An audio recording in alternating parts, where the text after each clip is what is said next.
there's some communication going around about the athletic stipend, and this is basically, we had set up several stipends years ago when we increased them 3 years ago.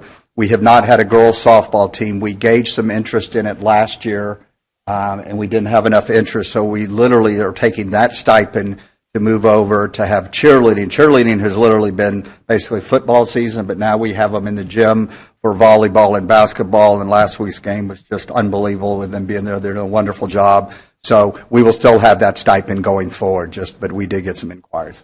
So thanks. Okay, you're welcome, Anna. Regular agenda items. Agenda item G1, discuss, consider, and act to adopt ordinance 1018, adopting architectural standards and architectural pattern book for the Villaggio residential development. Mr. Alexander. Thank you, Honorable Mayor, Town Council. Good evening. The item before you is a requirement from the PD, Plan Development District for Villaggio, which requires architectural standards. And there is an architectural pattern book that is also included as part of this submittal for your review, consideration, and possible action. It stems from, on February 27th, 2023, ordinance number 965. It required that architectural standards come before you as a body for your review and approval. Those same rules and regulations within the PD for the architectural standards also require that they come from the Westlake Building Quality Manual. The architectural standards as proposed and as presented, they do capture what is in the Building Quality Manual. And if I may also add that they do reflect a collaboration between the developer and the Department of Planning and Development. And in particular, Exhibit A is really a very concise set of the key rules and regulations for the PD to design the homes that will allow for the Department of Planning and Development to quickly review and approve the plans as submitted.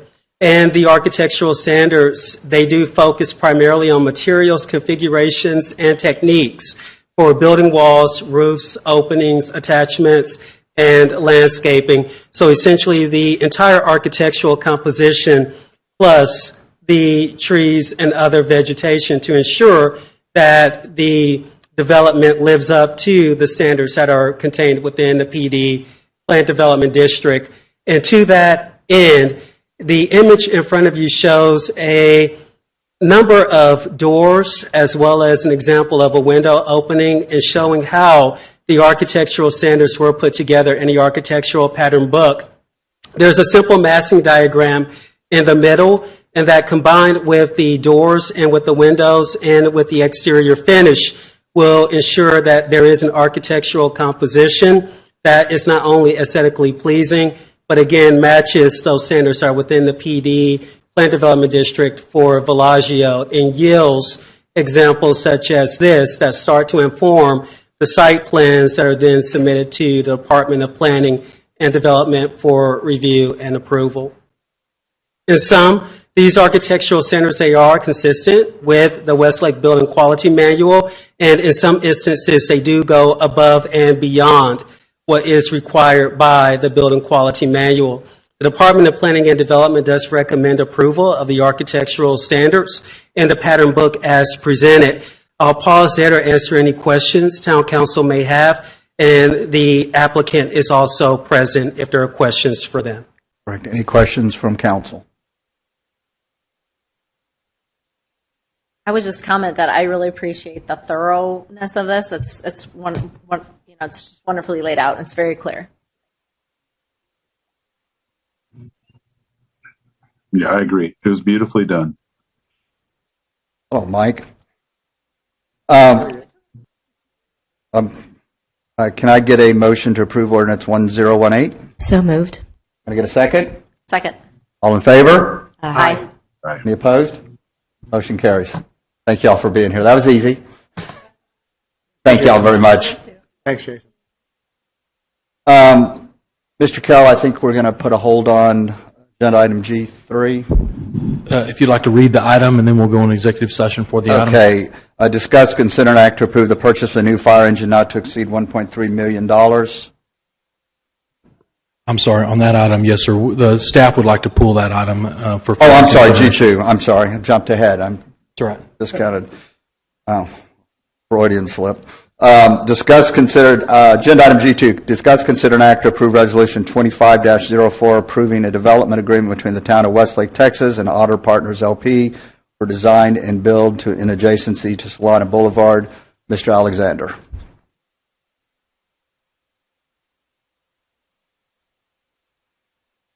Thank you, Mayor.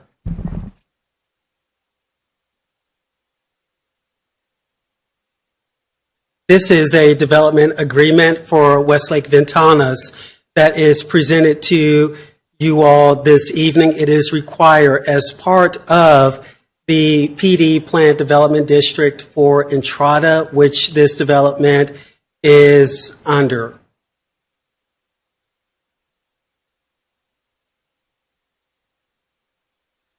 In terms of the development, there are multiple ordinances that came before the town council for review and approval that will pave the way for Westlake Ventanas to go from conception to reality. Again, the Westlake Ventanas development, it is a part of the Entrada Plan development, and pursuant to those multiple ordinances that were approved by the town council, the maximum number of detached single-family dwellings that may be constructed is 51.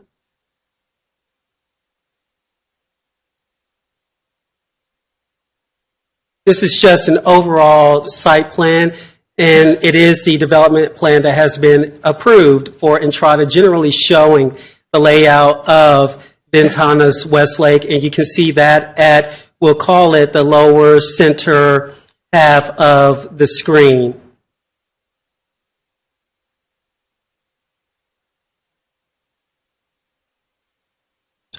Okay. And here are some photographs that are generally showing the property from different angles. Got the clicker working again there. And in terms of the agreement, again, pursuant to the provisions in Section 102-316 of the Town of Westlake Code of Ordinances, a development agreement is required for all planned developments. Such would be the same here. The purpose of the development agreement is to ensure that if there is any cost sharing for public improvements, that is within the agreement. The timing of those improvements are also provided within the agreement. And if there's open space, that's provided, and any other considerations to facilitate the development in Westlake. And that is coming as a summary of those provisions in Section 102-316. The development agreement as presented this evening for Westlake Ventanas is between the Town of Westlake and Otter Partners LP. Some of the key terms and conditions of the development agreement is that there be a left turning lane installed along eastbound Solana Boulevard, that all impacts on the Westlake Academy, that there be $10,000 per residential lot. That has already been addressed, and that all grading comply with applicable provisions found in Chapter 36 of the Town of Westlake Code of Ordinances. Other terms and conditions include the architectural standards. That would also include the exterior finish that reflect the same provisions that are contained for the Knolls, which is a residential community that is still under construction, but there's been a fair amount of development to give a really good idea aesthetically of what those standards will produce. There's also the provision that garage doors facing a front lot line, that they be set back a minimum of 10 feet so that all view corridors to ensure the safety of residents backing out of driveways are provided on each lot, and that's as required by Ordinance 1001, approved by Town Council. And I do want to clarify here that in Ordinance 1001, that the quote is the actual verbiage that comes from Ordinance number 1001, and that a minimum of 10 feet is what the Department of Planning and Development is recommending to ensure the safety of residents backing out of driveways. And just a photograph showing the general architectural style of the Knolls. The Knolls architectural standards, it should be noted, it does contain provisions for building setbacks. That is within the guidelines. It is not separate from the actual PD standards, but it is within those design guidelines. And because it's within those design guidelines, it may not be entirely consistent with the architectural intent and impact that the developer may have for this property. And that could also have some influences on the development review process with respect to applying the NO's architectural standards and other requirements from the Entrada PD Plant Development District and the base requirements of Town of Westlake Code of Ordinances. Those building setbacks, again, they may also impact the total number of residential units that may be constructed based off of the standards for the NOs. Some additional considerations mentioned earlier was that left-hand turning lane on eastbound Solana Boulevard. And again, the desire there is to ensure that vehicle queuing does not occur in front of the residential development and that there's a safe and efficient flow of traffic along Solana Boulevard, not just for today, but thinking long-term in terms of the growth that is anticipated and expected to have a positive influence on Westlake. And finally, in terms of that evergreen row of hedging, that it be provided along the private drive, and that's coming into Town Hall. And the purpose of that is just to give some privacy to the rear yards so that the residents that have lots that border that driveway, they've got privacy to take care of activities that they would want to do to enjoy their homes and to ensure that there aren't things that maybe others would not be desirous of seeing in terms of driving to Town Hall. And then finally, just want to reinforce those visibility triangles pursuant to Ordinance 1001. So in sum, there are elements of the development agreement that potentially could be further clarified and improved to ensure that there is a predictable and efficient and expedited development review process for the development. And although the Department of Planning and Development does recommend approval, considering the evergreen hedge row, a minimum of 36 inches in height at the time of planting, and that will reach a minimum height of 6 feet at the time of maturity, be provided. There may be additional amendments that may come from Town Council as part of consideration for this development agreement this evening. And with that, I will pause there. I do believe that the developer is present, and I am available to answer questions that you may have as well as the developer. Jason, one thing Sir. please help us with, I want to make sure we pinpoint exactly what we're trying to solve for during this discussion, right? Yes, sir. I think there's just a handful of things. I don't want us to go off, but help us keep really focused on the things that this council needs to make. Yes, sir. Thank you. And those items, if I may, Mayor, are dealing with the building setbacks and the architectural standards.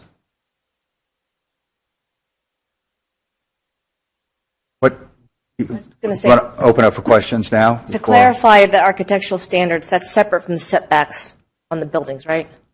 Somewhat, but the architectural standards for the NOLs, it does contain those provisions for building setbacks. That's in the actual design guidelines. But that's one and the same for you? Yes, ma'am. Okay, just wanted to clarify.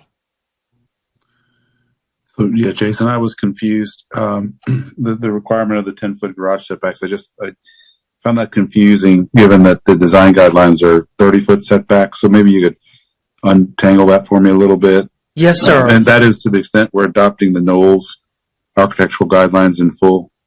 Yes, sir. And correct. And that was one of the reasons for wanting to make sure that that is clarified within the development agreement, which building setback requirements that would be guiding the building plans that are submitted for review and approval. Would that be the 30-foot minimum setback required per the NOLs, which are part of the architectural standards, or would that be a different setback, which was 10 feet, because of the fact that Entrada doesn't have front yard setback requirements? And that was part of wanting to clarify the development agreement to make sure that the building setbacks were uniform in terms of how the Department of Planning and Development reviewed the site plans and in terms of how the developer submitted them.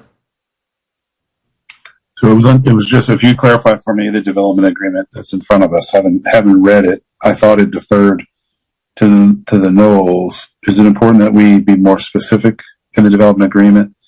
Yes, sir. And so what is proposed right now? Are we going to use the knolls at 30-foot setback or something else?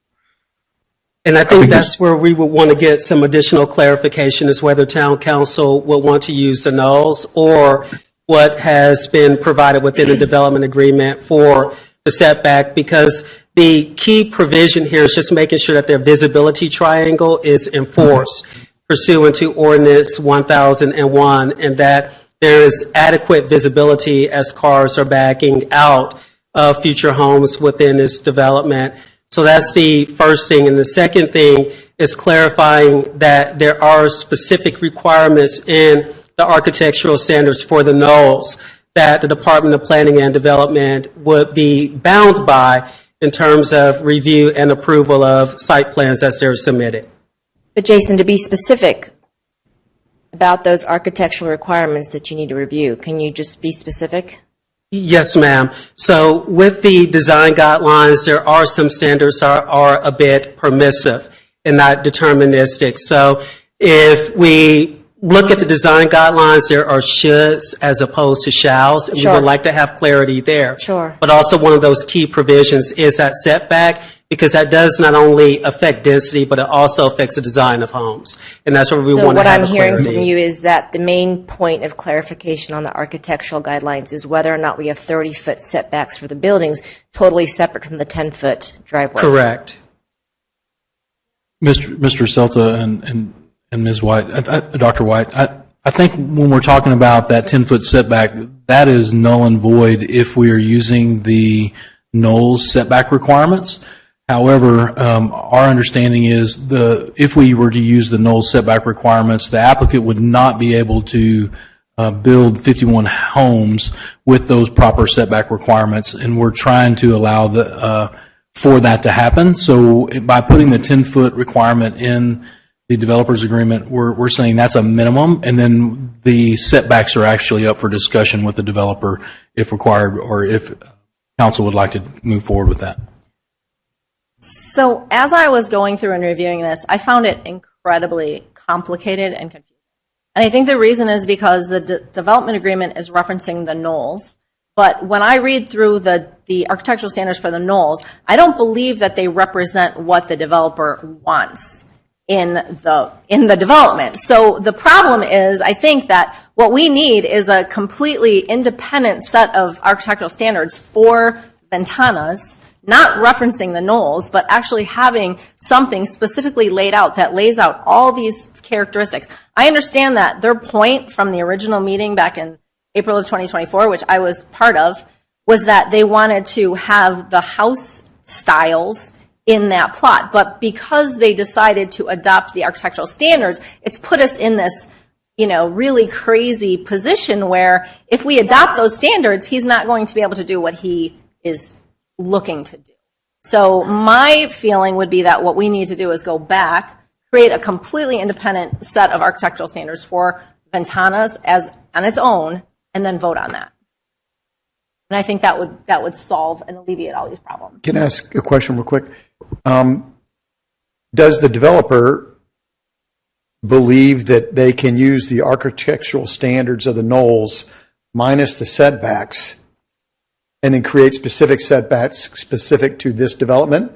Or would they want to change further items of the architectural standards? If it's just adaptive setbacks, that's probably a pretty easy process to look at, and they probably know what they want. If it's changed a lot more, well, then it's going to be a lot easier probably just to create a separate standard, but I'm just trying to make it easy.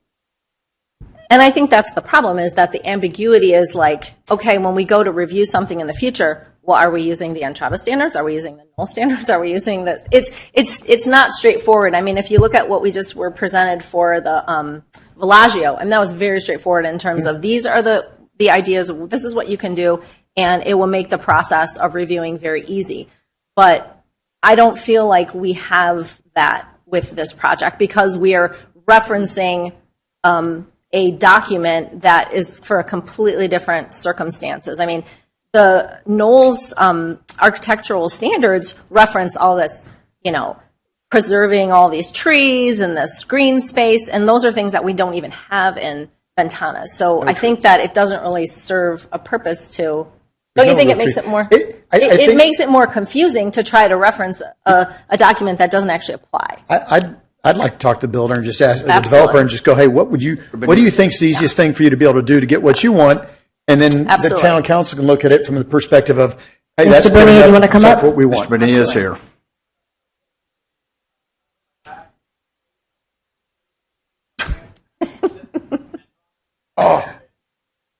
I can bring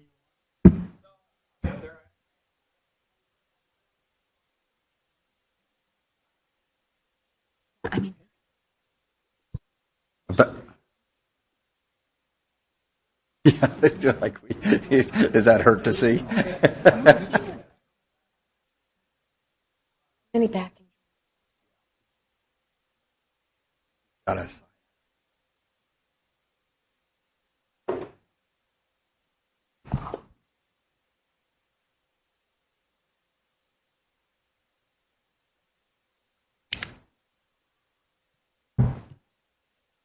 I brought a lot of show and tell. Good. I mean, I think we're all very supportive of this development. We all want to get it moving. It's just that I feel like if we move forward tonight, I don't think if we vote on what's presented to us tonight, I don't think you're going to get what you are anticipating. And I don't want to have problems moving down the We road. want to protect everybody. Yes, we want to protect your ability to move. Fully hear quickly. you. I think I can articulate exactly where we are, where we've been, and where we should be going. All right, so those of you who don't know me, my name is Frank Bonilla, and obviously I'm trying to develop 15.2 acres and put 51 homes. Price point for that is going to be $2.8 million to $3.6 million in a gated community. Wanted to do a little drop back on what the impact is for the town of Westlake. It means $3 million in building permits over the next 36 months. Taxes on those homes, for as long as they're there, obviously, will be $300,000 per year. So I wanted to set the stage for where we're at. I want to take a step backwards here and talk about the Westlake Academy check that we wrote in 2022 for $520,000 in good faith before the town ever even asked us to do it. Okay? So we should not have written that check. We could have done that and put it over time for $10,000 per house. But money was tight. The previous administration came and said, hey, we need some help. We thought we could fast track and help it out. We had the cash. We put $520,000 in. As a side note, since we're only going to be 51 homes, I'd like 10 grand back. Come on, smile. All right. We get it. All right. I apologize for all the confusion that's going on. Our first submittal to the town was March 2023. We submitted again in September of 2023, and we submitted again twice in 2024. I've tried for almost 60 days to negotiate with town staff, but have been unsuccessful. My position that I've been unsuccessful is the belief that when we are negotiating, I hear these three phrases. We believe this would make your development better. Heard that stated. We are worried about safety, the entrance, and possible accidents. That statement. We believe that looking at the backyards where the town can't control the aesthetics, backyards on Campus Drive is a problem that needs to be addressed. Those are three things that you heard them say today. Problems that we're having. I'd like to point out a common theme, and that theme is we believe. I'd like to deal with some facts. Ordinance 994, to your point. It takes everything from the 188 pages that was the Knowles, and it boils it down to a few simple statements. Those are, we want less stone, we want metal roofs, remember that big, and we want to be able to do flat roofs. Pretty basic stuff. We negotiated this 994, everybody got in a room, and they decided what would be pulling from the Knoll standards. We came up with a very, very simple piece, and it is very simple. I have no idea how staff came up with the fact that we can't do 51 homes in the lots. We've never said it, never been brought up before. Tonight's the first time I've heard that. Second, I can't control the setbacks. You guys have already done that. You did that with 994, 959, 760, 703, and 101. That's my playing field. I have to stay in that box. We've submitted drawings. Those drawings show a 10-foot easement back of each line. We submitted drawings. It shows 51 homes in a dog park. I have got no visions of not being able to put 51 houses. Can I interject there for a second? Sure. Though? I'm confused then. So where are you getting you're saying that these ordinances determine those setbacks, but then but by adopting the Knolls has a different set of setbacks. That's where the confusion is. The Knoll setback was 30 feet. When we said 994 doesn't say 30 feet. 994 was specifically called out to talk about architectural standards. It never discussed, and never was intended to discuss, that line. So 994 was the one that was approved on April 1, 2024. I'm not seeing but does that discuss the setbacks? Because I'm not seeing anything in there at 994. Go ahead. Can we review that and see, does 994 have the setbacks in it? Absolutely. So the setbacks aren't coming out of ordinance number 994. The setbacks are coming out of the design guidelines, which was adopted for the Entrada Planned Development District. What ordinance 994 was overruled by was ordinance number 1001, and that's what dealt with the visibility triangles. Unfortunately, in ordinance 1001, there weren't minimum setback requirements that were included for those visibility triangles. So to clarify that, because the development is still under ordinance 994, but also 1001, because it's still part of the Entrada Planned Development District. It was not rezoned. It has not been removed from Entrada. And so because of that, we wanted some clarity there in terms of ensuring that those minimum visibility triangles were fulfilled. That's where the 10 feet is coming in from. So if we were to go by what is in the design guidelines for Entrada, that would actually require that the building facade be built on the build to line. In the absence of the building facade, there will be a wall a minimum of 6 feet in height. And that's where there will be a difference between the actual architecture that is intended for the homes and how Entrada, the base design standards, could impact that. And if I may clarify as well, the Department of Planning and Development nor the Office of the Town Manager is saying that 51 homes can't be created or constructed. What is being said is that those setbacks could ultimately affect that, because right now the only thing that has been submitted is a preliminary site plan, which functions as a preliminary plat, but that's not legally binding, and that's all we want to make sure the developer was aware of. We do want to see the project move forward. There is momentum within Entrada, but on top of that, we want to make sure that we have rules and regulations that are in place that allow for that expedited review and approval. What a washing machine I just heard. I'll be perfectly frank.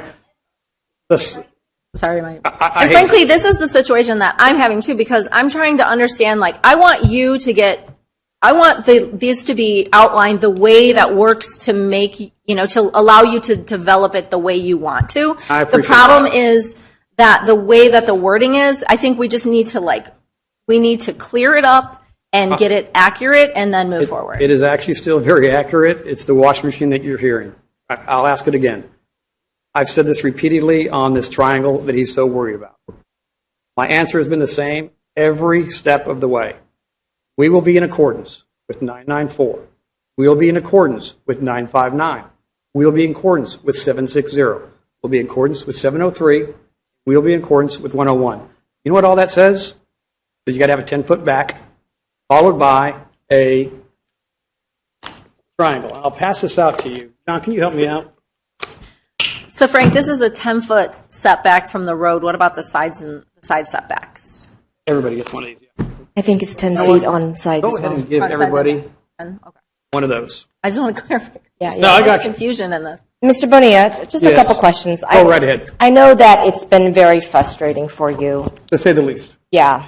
And I hope you understand that the entire council is very eager to see a lot of this development happen. I fully understand that too. Yeah.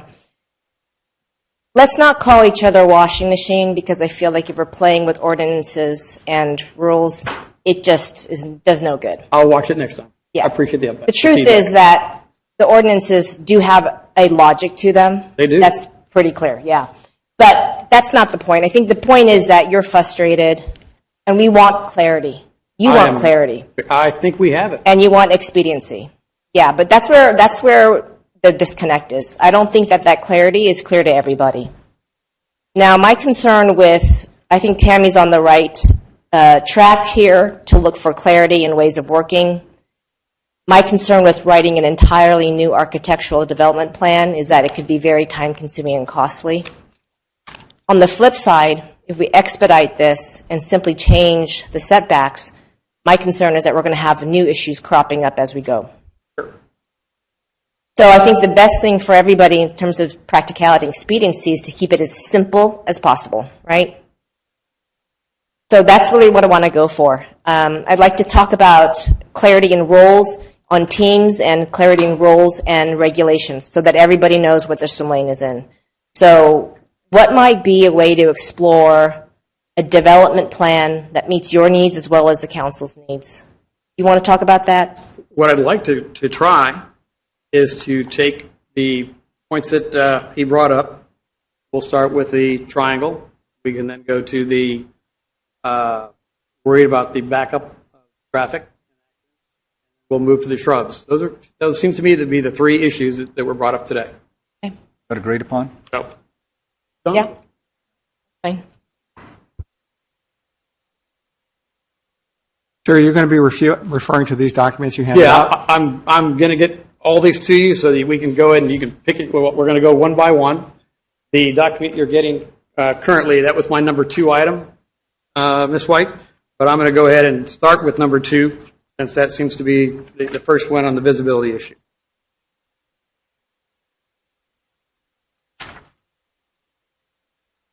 So the requirement on the view triangles at each residence, 10-foot building line, which Jason stated, the requirement for the garage is per ordinance 101. That was agreed upon when Michael Beatty and your council meeting for all future residence development in Entrada. That's where that 10-foot easement came from. The building line for residents in the Knolls are 30 feet. Staff has told me time and time again, and it's in emails, and you have one of those emails from Wade. We are allowing you to meet the building lines of Entrada, since your development is within the Entrada PD, instead of holding you to the Knoll standards. This is a quote from the town to the developer. I'm in agreement. I've said from day one, we will comply. We're complying with all the requirements that he has. Not a problem at all.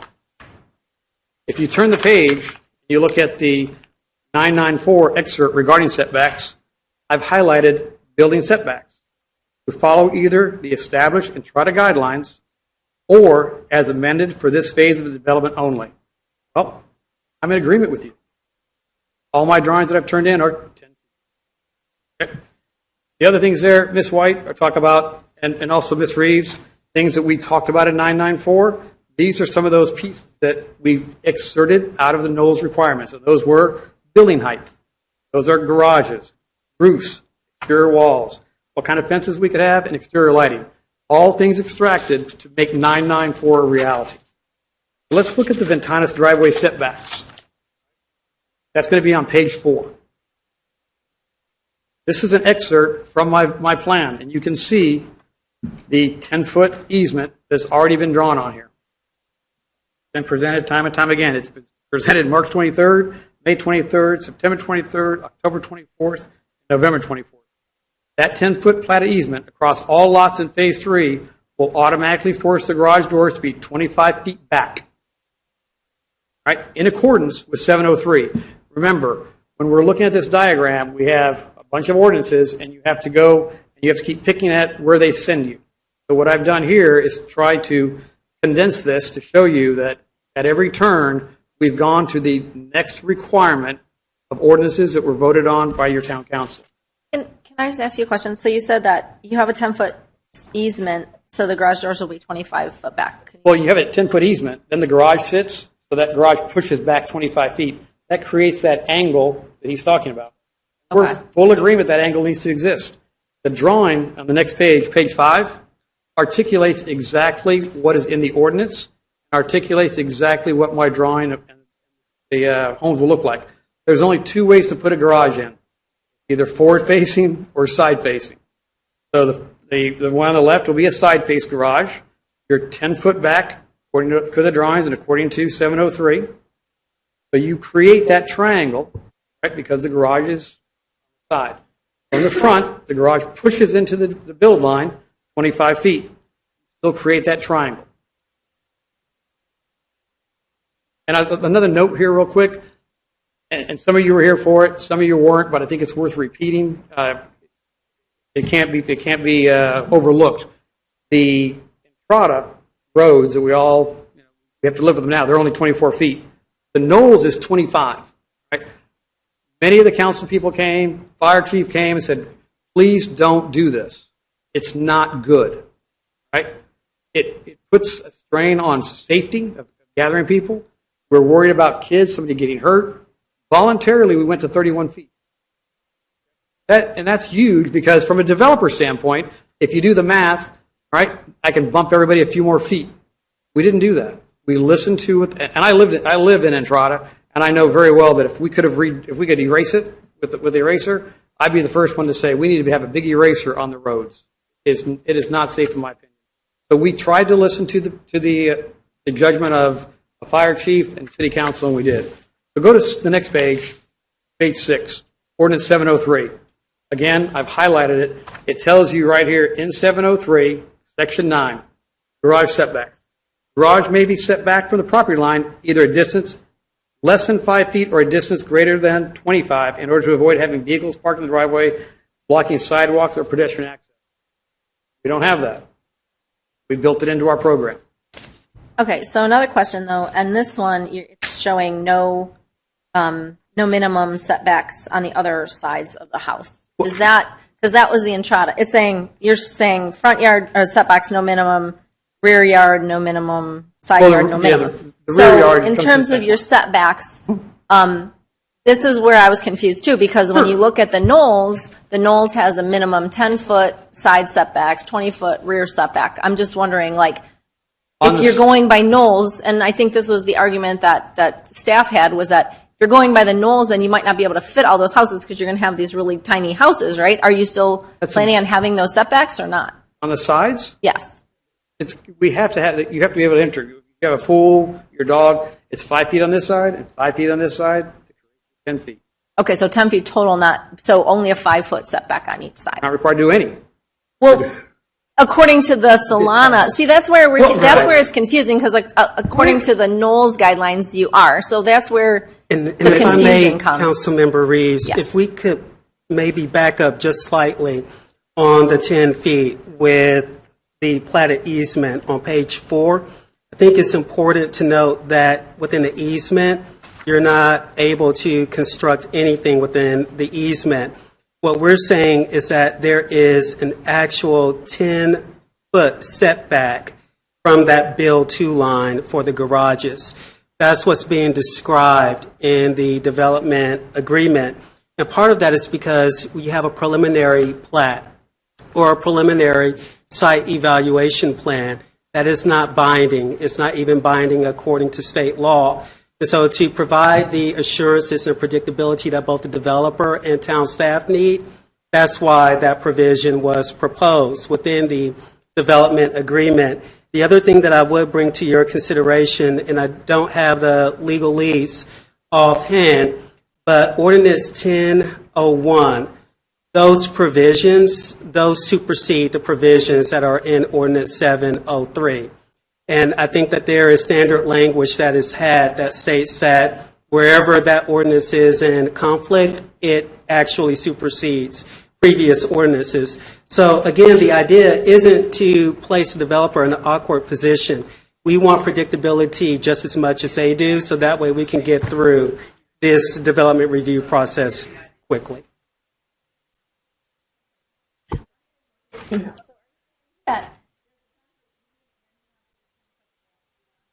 That's what we put from the lot line, because we assumed that the lot line, which is that build to line, was actually going to be set back from the right of way. Frank, just to clarify, it sounds like when you're looking at a lot in Ventanas, you're talking about 5 feet on the left side and right side of a home, You're correct. 5 feet on the back of the home, Pardon me? 5 feet on the back of the home. Well, the back of the home is yours, so, yeah, 5 feet from that, your fence line. Okay, and then you're talking about 35 feet on the driveway. Is that what you're saying? But you have 10 foot for the easement, but your garage, that pushes you back 25 more feet, creating that sight line of safety that everybody has already baked into this situation.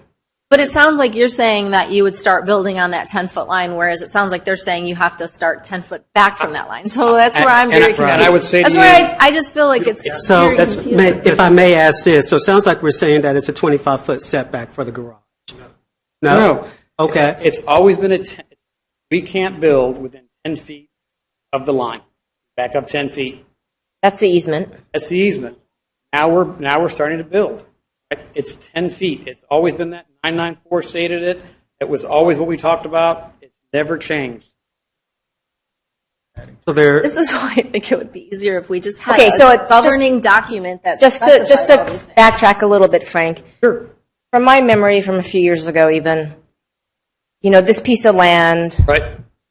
was great to have, right, to take back to residential development. Was the only thing that could happen, sure. Yeah, right, Yes. totally agree. And, this was supposed to be originally part of Entrada, but like we all know, the aesthetics and the market has changed dramatically, right? You're correct. And so it was a huge win even a few years ago to get to the point where we could use a different aesthetic than Entrada and get a more modern, updated aesthetic, right? Yes. It looks to me like we made a mistake then in referencing, like Tammy is saying, the Knolls, because what it looks like to us, and I'm sure you don't intend this, it looks like you're pulling what you like about the Entrada development plan and what you like about the Knolls development plan, and you're cherry picking. And that makes it really tough for the town to actually manage what you're doing among all of the things they do. So that's why I think the proposal to have some type of expedited development plan just for Ventanas would create a lot of clarity. I'm almost certain that if we don't do that, we're going to have other issues besides the 5-foot setback left, right, and back, and the garage driveway setback. We're going to have other issues coming up because of this referencing. Can't you just redline the Knolls? We already did. Did you? I mean, this is what I still don't understand. It's what's there. The city council wanted to allow us to build architecturally homes like the Knolls.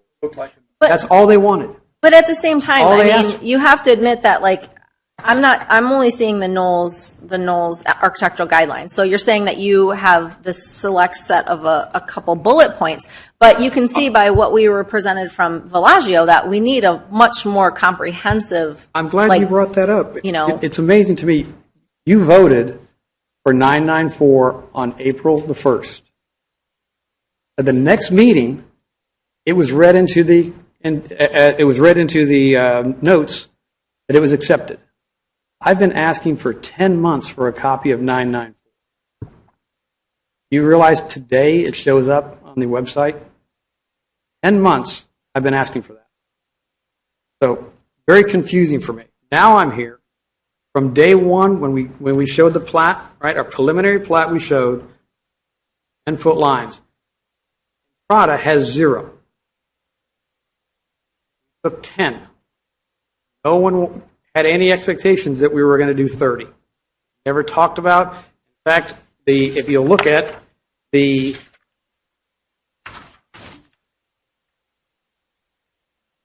page 4, we comply in accordance with Ordinance 703.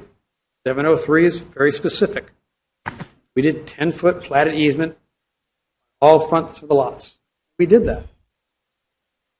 Now, you're asking to go back another 10 feet? Kind of confusing for us. First time I've ever heard this. I know it's I frustrating. mean, and it's confusing for us as well. I mean, I know it's frustrating for you. We voted on 994 April 1st, but the precedence and supersedence of the other ordinance 1001 does exist. Oh, and it's very clear what it wants to do, though. 1001 is very clear what it's supposed to do. What I'm saying is there's a disconnect between what your understanding is and what our town's understanding of the ordinance. So we want to clarify that today. So why don't we pull out 1001, have staff explain what 1001 is? Frank, if I may, you're a builder. Okay, you've done a great job of dismantling. Sorry, I'm the phantom voice over here. Frank, you're dismantling. Okay, you're a builder. What I'm going to ask you to do is tell us what it is you want to build with respect to the setbacks, very specifically, without referencing. Now we've got an issue that somehow 994 was lost in cyberspace or never posted. But let's just put this on hold and we'll go investigate that. Is that the point that you're making today? Or would you like to build something and tell us what it is you'd like to build? Let's document that specifically and we'll rally around it.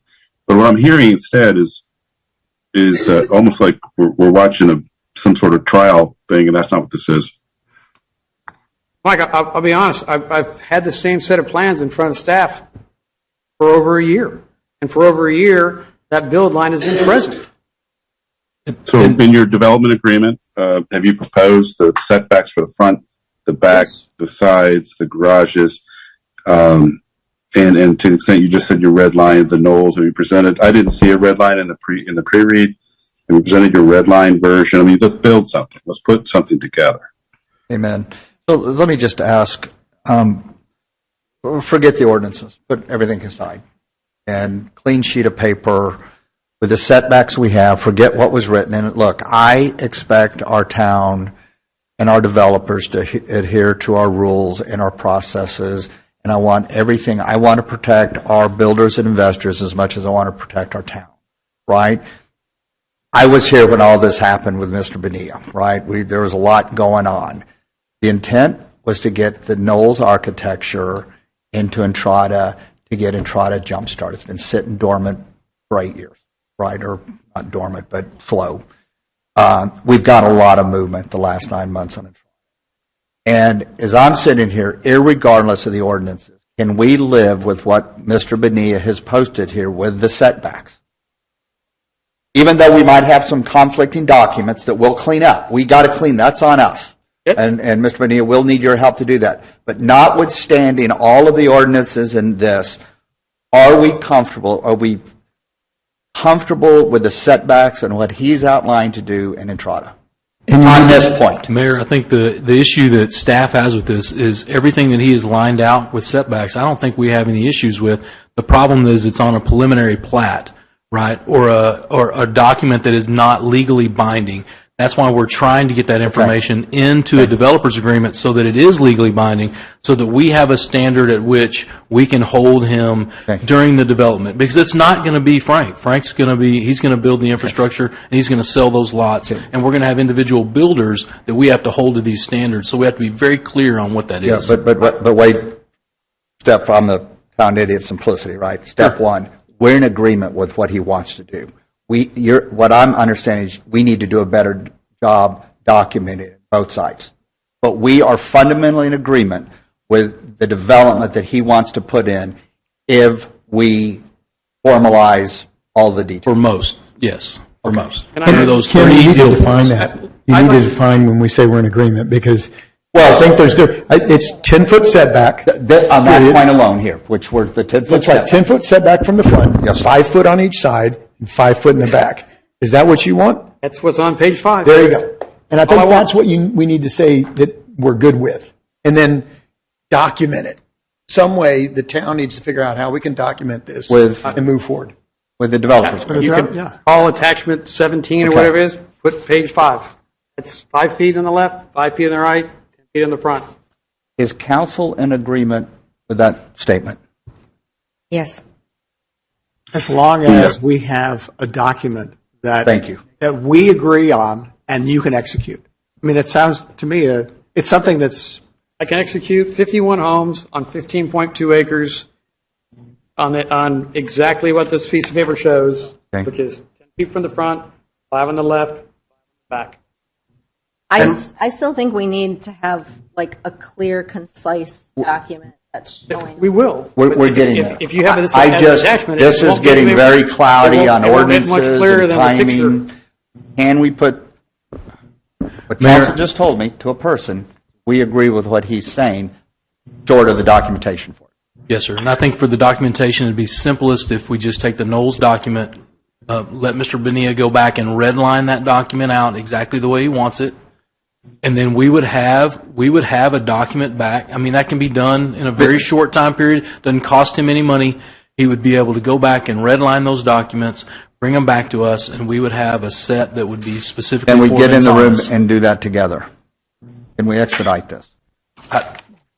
To be honest with you, I think doing it together would slow it down. I think if Mr. Bonilla would take it back and redline the Knowles document exactly the way he wants it, take out the things that don't pertain to Ventanas, and add in those setbacks as he's just asked for, then I think staff would be more than satisfied that we have a document to move forward with that is complete, that council has agreed upon, and that we can see a development come to fruition. Mr. Bonilla, you looked like you were shaking your head. I guess I'm just confused. 994 took that document of the Knowles, drafted everything that I wanted, and articulated onto this piece of paper. I'll be more than happy to go back, but 994 takes care of all those questions. But 994 is just an ordinance. It's not a set of architectural standards. We need a detailed set of architectural standards. That's what was going to be incorporated into the developer agreement. Correct, but and I agree, but that needs to be. It can't just be the Knowles added on there because the Knowles has too many discrepancies from what you're trying to do. Differences. from Mr. what you're Bonilla, trying to when do. you took the aesthetics from the Knowles and built it in Entrada, that created some inherent confusion. So we're 994? asking, no, not 994. We're asking you to help us Okay. be as expedited as possible, which is the redlining of the Knowles development document, and do this because there's obviously confusion here. It may not be confusing to you, but you really have to understand it's confusing for everybody else and all the developers coming in after you who are going to build those 51 houses. Yeah, there's also, I might add, there's a strong amount of naivete going on here. I'm not sure, Frank, if you're as naive as we are, but I'm going to clear up where we're not naive. When you look at the Knowles or Granada, where I'm the architectural committee lead, or Vaquero, any of our communities, when you have to have a complete set that addresses what you're doing over the build line and under the build line. So, for example, there are accessory structures that are allowed to be over the build line. There are air conditioners and other structural things that need to be screened from the street. You're not going to walk. By the way, I lived in a home that had a 5-foot side yard setback, and if the air conditioners are aligned, you're not even walking through there, okay? Because the air conditioners are on a 4-foot pad. There are things in the complete guidelines for the community that include exterior features, landscaping, plantings that are sure to be undermined by the setbacks that you have, only because they're not as generous as the reference document. There is work to do, and I was a developer and then a builder, and I know that a builder can be stuck with whatever the developer has agreed to. But there's a practicality that's lacking in this conversation, and that's because we don't have a linked design guideline for building a home, for overhangs, for mechanical equipment, for outbuildings and accessorial structures that deals with your setbacks. Because all I can look at is the Knowles. So you really are kind of you're halfway there. And I'm not naive.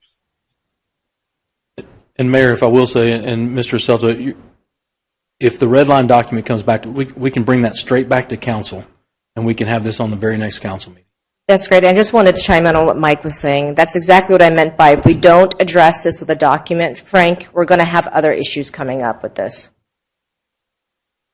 It's not just the setbacks, unfortunately. I don't know. Well, also, what's encapsulated there, as I said, I lived in a home, Frank, to your point, that's built on similar setbacks, at least on the sides. It can be done, but you need a comprehensive set of guidelines for the builders to be guided by, and the point was made. You won't, maybe you'll be a builder as well, but other builders will come in and buy the lots, and the town needs to, as well as the HOA there, will need to guide those building guidelines so we don't have a free-for-all. So there is a little bit of incompleteness here today. I guess I would like to lean on staff to take that document because for me, what I have is clear. If there's something that you want me to do as far as the air conditioners, Mike, and call and spread those across somehow, I'd love the input of staff. I'm not sure exactly what I can do. Frank, I know you really don't want to do this redlining for the Knolls, and I know that you really want it to be fast and simple. No, I'm not But worried about the truth fast. is, there I is wanna get it right. disconnect, and there's work to be done, and we're doing it as quickly as possible by offering to redline the Knolls. And I think if staff knows what they want, I'd like them to present it so that I can look at it, so I'm not trying to push something on them that they don't want, or that I'm trying to get away with something. So if staff wants to write this in, I'll be more than happy to take a look at it. Well, They were not shy about writing in a developer agreement that I didn't agree to and present it today. Okay, so I think what we're trying to do as a council and as a town staff is to meet you where you are. We want you to be able to develop the lots that you want to develop and the way you envision it. So the best way to do that is to have you redline the Knolls document, bring it back to staff, let them have feedback if there's any red flags or issues. I don't anticipate a lot of issues, but we really want to start with what your vision is and how you would mold the Knolls document to your needs. And then we can go from there. I think that's the best way to meet you where you're at. I tell you, And the town manager said that if you do that, he'll bring it back at the next meeting. So I think we could be resolved in 2 weeks. I think what I'd like to do is table that piece for a second and go to concern number 1 and see how far we are apart. Which one? The handout that you have called Town Staff Concern Number 1. And let's see how far we really are apart to see if there is Okay. a position where we think that we can get somewhere or not. Is that agreeable? So one of the things that Jason brought up on the here,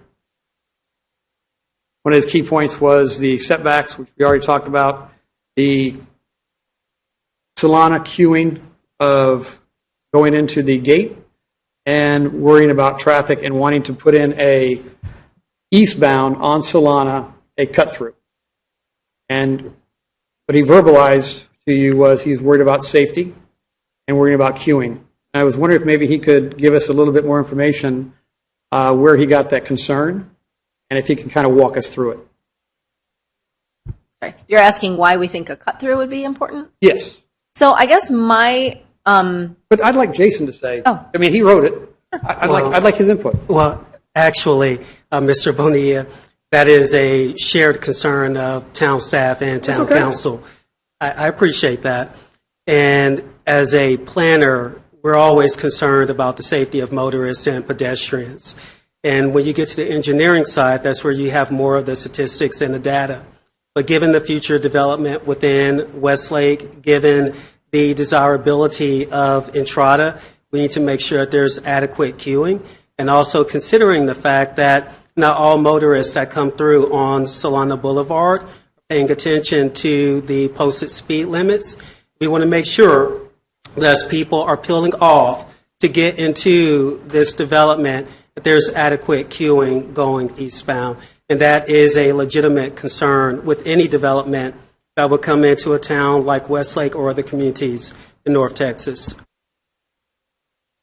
Couldn't agree more. I'd like to see some data. I hear the word concern, I hear the belief, but what I'd like to know is, from your engineering that you just talked about, where can you give me some numbers you put together so that I can understand that? Frank, alternatively, would you rather not have a cut in front of your gate and just let cars U-turn and come back up the westbound side? I'd like to understand the process before I give you an answer, Mike. Just want to hear. I'll defer to the other council members. I'm not sure if this is the place where we go do a city planning course. But if they'd like to, I'll continue. I think he wants to say, Wade, go ahead. The way this works in all other cities is if there's a TIA requirement, it's on the developer, and we're trying to keep that from happening, right? We saw a concern. You can drive through there at 5 o'clock in the evening, and you can see queuing just trying to turn into town center, or not town center, I'm sorry, but town hall driveway on Solana Boulevard because you're waiting for an abundant amount of westbound traffic. We could easily ask for a TIA because we feel like that a TIA is needed for this, but we didn't feel like that that the developer would want to participate in that. So I just found out about this at noon.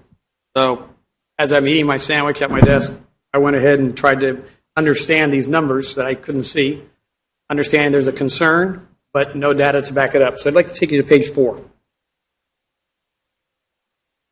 It says Westlake Gated Communities Map. You have Ventanas, Granada, the Knolls, Vaquero, and Quail Hollow. Ventanas has a 4-car stack capability with 51 homes. Granada has a 19-car stack with 81 homes. The Knolls has 7 with 41 homes. Vaquero 11 with 281 homes. Quail Hollow 7 cars stacked with 84 homes. Stick with me on page 6. Excuse me, page 5. This Can I is ask from you the a question? TxDOT. Because I'm confused. I thought that your concern was about the cut through, not about the stacking. I mean, they go hand in hand. We have a stacking issue because what he just mentioned a second ago was people coming down that are not listening to they're unfamiliar with the road, they're unfamiliar with the speed limit. He's worried about the queuing up to go into the neighborhood. That's one of his concerns. Okay. The other is to alleviate that concern. He wants a cut through. So I guess I'm just thinking of every other neighborhood in the community has the ability to turn from either direction. I mean, I can't think of any neighborhood that does not have a cut through in front of their entrance. Well, let's take Can a you look think at of one? let's take a look at the data. According to TxDOT, the traffic count. I am on page 5, right here.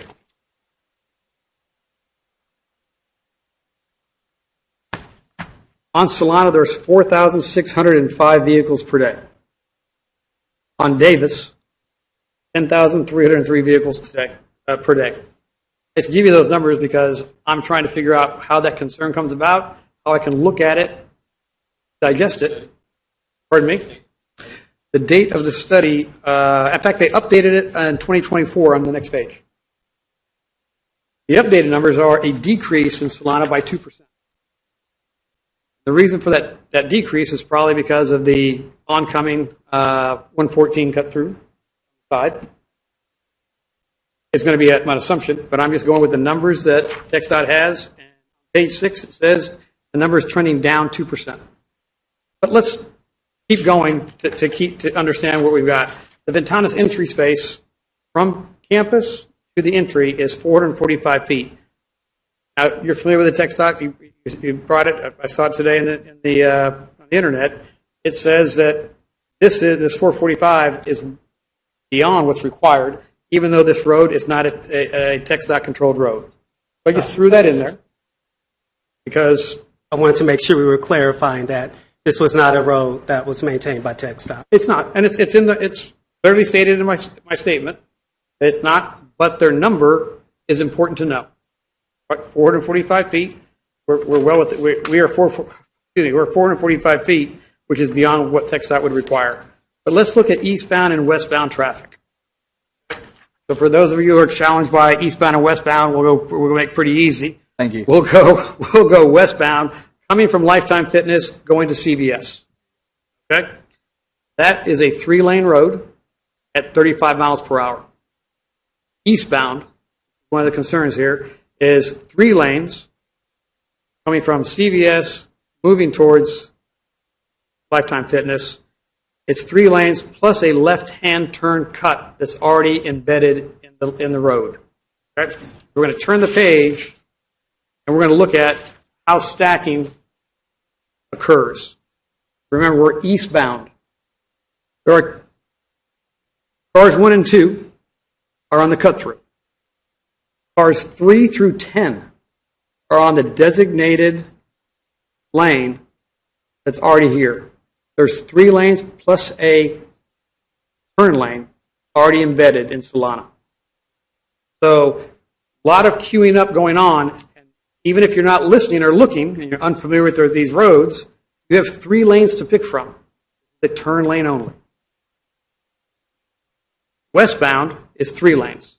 We'll get to that here. We'll get to that back. We'll get that in a second. But you can easily see this queuing up of worrying about traffic stopping and getting hit. I don't see it happening. But here is the page that I'd like to talk more about, page 10. And these are the statistics that go to car stacking versus total homes. What I tried to take a look at very quickly today is how many homes are in Ventanas, Granada, the Knolls, Quail Hollow, and Vaquero. How many homes are there? How much stacking is available to each? I'd like you to take to Vaquero and also Quail Hollow. They see 10,000 cars per day. They have some of the least stacking available, and they haven't had a problem. Right? You've got Granada that can stack 19 cars in the longest stacking available, 412 feet. You're welcome. 23%, if you do the math, total stacking versus total homes, which is a breakdown of cars that are available to you, they're providing a ratio of 23%. Ventanas decided to put 2 lanes to their entrance. Those familiar with Vaquero, you have 1 lane, and then it kind of has a little visitor lane up to the side. We decided to make both lanes the same size, so visitors come from one side, and visitors from one side, and residents right next to them. So you have 14 cars stacking up automatically. That's huge. So when I hear about safety, I'm concerned about it very much. But I'm very concerned about the data and how that data relates to concerns. All I've tried to do is take the data that's available, take it down to distance, and ask myself and ask you, is this data satisfying to say we have more than enough? We have more than Vaquero, more than Quail Hollow, they see more cars, and their miles per hour is 5 miles an hour faster. So my concern is, okay, so if you drive down either Davis or Dove at just before 7 a.m. every morning, there's going to be a line of service vehicles and construction vehicles backing up on those roads all morning until that gate opens. How would you accommodate that here? Because if those cars are queuing to try to make that turn, that's going to prevent all the traffic coming into Town Hall, into this development, if you're backing that up. Well, let's turn the page. I'll show you the stacking. That's not your question, Ms. Reeves, but we'll go to the next page, which shows that from Salina, I'm now on page 12. I think we got the stacking already taken care of. We'll go to page 12. There's that back entrance. So off of Salina, you'll take a left-hand turn onto Cortez. That leads you to a cut-through that you can come in the back of Ventanas. So you're talking about the stacking that you're worried about at 7 o'clock in the morning. It doesn't seem to have been a problem at Quail Hollow. No one's been hurt. They've got the same cut through they have the same side road that we have. Well, they have a cut through. That's for the construction people, exactly. Right. So I'm planning. So are you saying you're going to have a separate gate for construction gate? Well, that's the Cortez. The Cortez gate. Excuse me, that gate. The Cortez. I'm having trouble figuring out where this is. So are you delineating that as the formal service or construction entrance? That's correct, ma'am. Okay. Okay. So is that new? Because I don't think that was on there. We've talked about this. Sorry? We've talked about this, that we were going to have a cut through. I'm just confused because the plan that we saw attached to the packet didn't have this gate there. It's the drawings that I've submitted 4 times show a back gate. No, but is it labeled on the plans? Yes. To have signage as construction? I think that's what we're talking about, Frank. I'd be more than happy to delineate construction entrance. And So can you explain to me then where are these people going to queue for this construction? Are they going to queue in the residential area They're in the parking lot. They're going down Cortez. Where you see the star where it says 1, that's actually a cut through. Okay, so you pointed out the place to me. That's their cut through. You want to say something?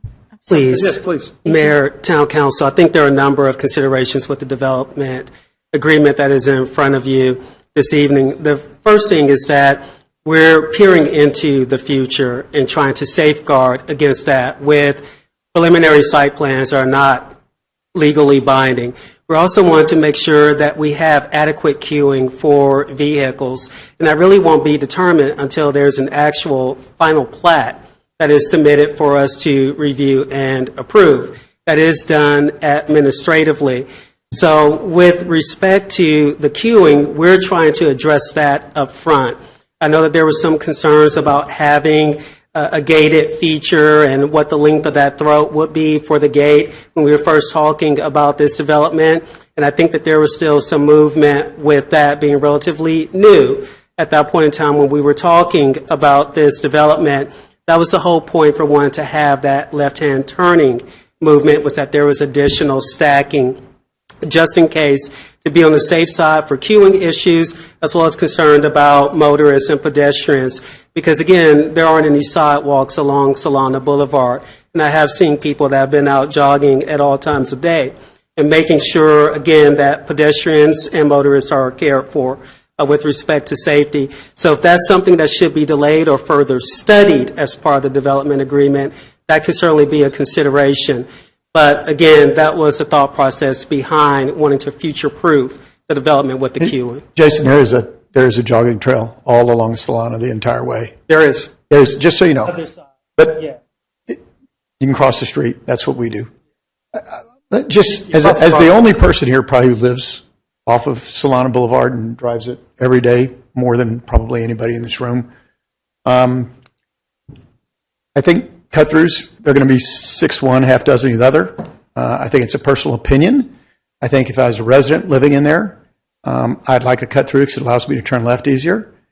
As a person that drives on that road and lives there, every cut-through that's in that road is a bit of a nightmare. It's a safety issue. People fly through them. They don't really stop at the stop signs. I think if we look forward what we're going to do with Solana eventually, there's going to be stop signs or lights at the majority of those cut-throughs, which slow down the traffic dramatically and get all the people that use Solana as a pass-through to stop using it as a pass-through because it's going to slow them down. That would be my personal desire because there's too many people that use it as bypass for 114 when traffic backs up. If you put the cut-through there, you might be alleviating a issue that may or may not occur with stacking, but you're going to create other issues with cars pulling out of it in front of other cars that are accelerating very rapidly at that point in time from the prior stop sign that we got put in front of our neighborhood that dramatically enhanced safety. So I'm not going to get wound up about a cut through. I'm not worried about the cars stacking up. I drive the road 10 times every day. I don't see a lot of cars stacking up at the times that residents are trying to get in and out there too much. That's me. And again, somebody who drives there, but I think it's a resident concern, but that's not up to me to decide. The developer should be deciding how he wants to treat the traffic coming in and out of there.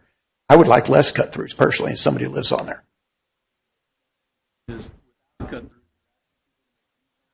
Absolutely. Which are inherently more dangerous.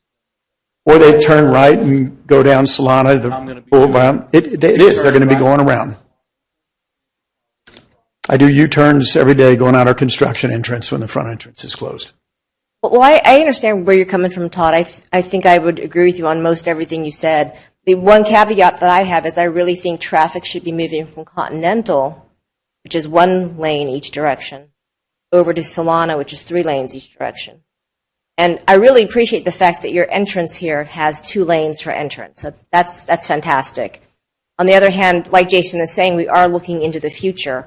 And your development is in a very high-density area. You've got Entrada right there on the left. You've got the CVS and the shopping center. You've got the Solana business compound. You've got Granada on the other side. And the Knoll. So this is a very high-density kind of neighborhood compared to the Quail Hollow and even Vaquero. So I think there are some things to consider. I really do like your 2 entrance lanes. That does help some.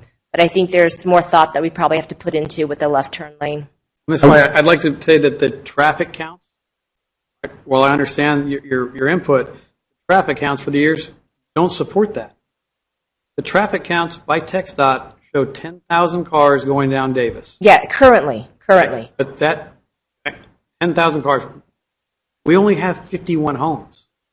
Listen, Frank, I don't want to argue with this. I think that there's a I'm not trying difference to of argue. opinion I on just- looking forward, and I think that difference of opinion exists and Right. probably should be explored a little bit more. I'll just say that we don't have a stack-up issue in our neighborhood, and the big reason is the construction entrance. That when construction's going on, we need that construction entrance. When we close the construction entrance, as the building gets down to a standstill, we'll never have and we don't need 19 cars because we only go to 2 lanes, and there's a 5-car buffer right there, and I've never been backed up once going into the neighborhood. So. I also want to ask, didn't we have a TIA in March of 2023 study?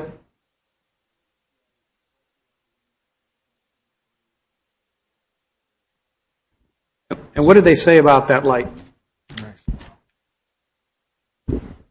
Again, we didn't meet the traffic counts to put the light in yet.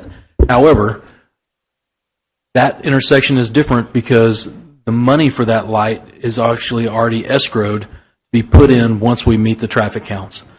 So if you're telling me that you would rather do something like that, where we're escrowing money for a turn lane when we hit the traffic counts and a cut through, then we'd be willing to do something like that. The problem traffic is we have a future that is going to be more dense, more people on Highway 114 that's going to cut through, more density in Entrada, and more traffic on Solana Boulevard, particularly the westbound traffic, which will cause us to have people waiting to turn left into your neighborhood.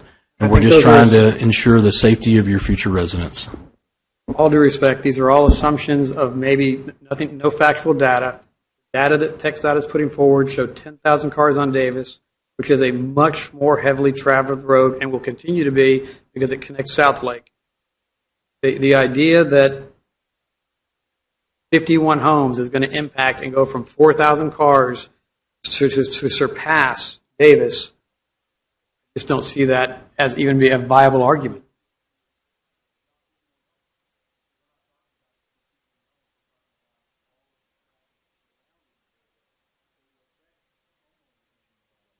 They're listed here. That would be the Knolls. That would be Granada. They're already there. Mayor, I apologize. May I ask for a rereading of the question that's in front of the council tonight, just so we can decide if we're making headway, or candidly, if we should make a request to table it. But I want to understand what it is we're asked to decide on tonight. The agenda item is discuss, consider, and act to approve Resolution 25-04, approving the development agreement between the Town of Westlake, Texas, and Otter Partners LP for subdivision improvements for Westlake Ventana as a residential development to be designed and built adjacent to Solana Boulevard. I appreciate you reading that. I just think it's important. I think that what we're asked to do tonight is to approve the development agreement. I think broadly we have a number of issues. I'd make a motion that we table until we can get some greater alignment. Perhaps at the next meeting we could consider and make a decision on this development agreement. There's been a motion to table this agenda item. Do I have a second? I second it. I think, Frank, if you can redline the Knolls development agreement for us, we can then talk about the setbacks, the brush, and the left turn lane. All in favor? Aye. Aye. Any opposed? I want to make sure clearly, Mr. Bonilla, I know this is frustrating, all of us, we got a very clear next step, right? I don't want this. We're excited for this development. Well, it doesn't seem like it to you, but we are excited for this development, and we want to get this thing going. So let's get this cleared up. And again, as I sit here and listen to all the conversation, I can't thank you all enough. This is to protect both sides, and I want to make sure we're doing that. Okay. I'll leave you with I probably won't be back. It's probably too much for us to continue. We've tried for 2 years. So we'll just probably take it back and go to a maybe more dense piece. Not worry about, we'll do a cutback, but I don't think we'll be able to resolve it. Frank, I think you're really close. I think you just need to streamline these development, the architectural requirements. I'm happy to sit down with you and meet with you if you want when you do the red line, and I think we could knock it out really quickly. I'll give it some thought. I probably am going to say no. I don't know if you, as far as safety goes, I would have loved to seen something other than we think it's going to grow, we think this is going to happen. Very analytical. Took me less than 30 minutes to pull up text that information. Would have loved to seen something from staff besides it's going to grow. I understand cities grow, but I don't see this road, Solana, becoming a 10,000 car a day situation. On top of which, Vaquero has no problem. They have 281 homes, no stacking issue. Take Vaquero as an instance. We're more than double their ability to get in. More than double. We don't have staff. We don't have guest golfers. None of that's occurring at this development at all. But it's really easy to say, oh, we want to make sure we're safe. I want to make sure you're safe too. That's why I tried to make these drawings. From day one, we've always said that we were at a 10-foot easement. It's amazing that we get to the final piece, and now all of a sudden that wasn't good enough. So I just don't think I can get there. Frank, I know you've been through a lot. We're trying very hard to do our best to meet you where you're at, and if you decide to walk away, we can't control that. No, I appreciate that. I'll make money either way, so it's just a matter if I make it on 51 lots or we do it a different way. So it's okay, and I appreciate it. It was good to get up here and let you at least know where I'm coming from. I work really well with numbers, and Ms. Reeves, I would encourage you before you think about a red line to read 994 and put the Knolls. 188-piece document. The 994, you can look at them both. You've already extracted what we were supposed to do. I appreciate your time tonight. Thank you, Mr. Medina. You bet. I think I already did this. Agenda item G3, I think we're going to table our truck. Agenda item G4, consider approving resolution 25-02, authorizing the town manager to contract with in-control water systems repair and update the existing well system at Glenwood Park through a master interlocal agreement with the city of Southlake, an amount not to exceed $70,000. Cheryl, thanks. Good evening. The town of Westlake is responsible for the repair and maintenance of the infrastructure within Glenwick Park, including the well that supplies the ponds with water for irrigation and maintains a constant elevation for aesthetic purposes. In November, the town manager was notified that the pond at Glenwick Park was low. The pond is supplied water by an existing well that is nearly 800 feet deep. The well has failed and needs substantial repairs and improvements. Staff contacted several vendors, and they determined that the pump motor had experienced an electrical short, which requires the pump to be pulled and be replaced.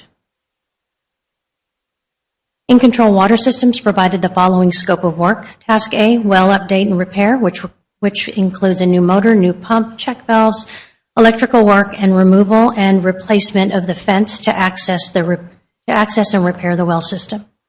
Task B, update level control valve, which tells the pump when to turn on and off. This task will require a new panel and electrical components such as a transformer, level control relays, breakers, switches, and the labor for the electrician. Task C, load center, additional electrical improvements that are necessary for safety due to the current wiring conditions.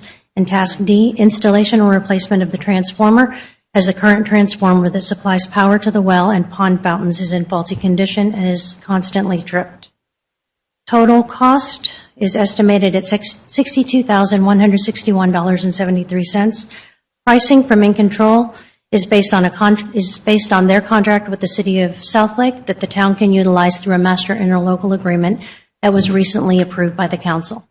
We anticipate completion of the repairs within 60 to 90 days once materials are ordered due to the long lead times on some of the components. Staff's recommendation is the approval of a contract with In-Control Water Systems in an amount not to exceed $71,000, which includes approximately 12% contingency to cover any unforeseen parts or labor costs that may be required once the pump is pulled.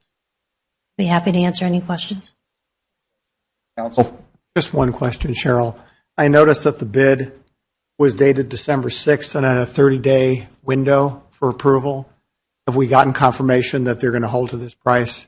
We have. I believe that the link that the city secretary had put on the website has been updated to include a new proposal, which is dated January 20th. So they do plan to I was hold those looking at my prices. old one, sorry.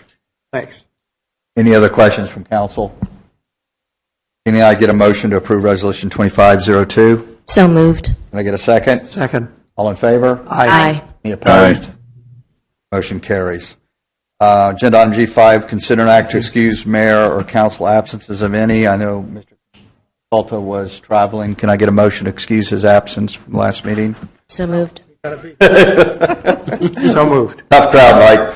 Can I get a second? Second. All in favor? Aye. Any opposed? Motion carries. Mr. Carroll, we have a joint training with P&Z. Do we want to be courteous? Do we want to do that now and then convene an executive session, or what? That's perfectly fine, sir. Yes, sir. Okay. That's fine. So close out this meeting to go into, it is now 5:38. And we're going to go into, or read this right, we're going to go into a joint town council planning and zoning commission workshop at 5:38 p.m. Mr. Mayor, you want to give anybody, check to see if anybody needs a break? Yeah. Anything like Yeah, that? we Yes, do. sir. Okay. Yeah, let's take 5 minutes just to be, because we're running a little late. 5 minutes. Thank y'all.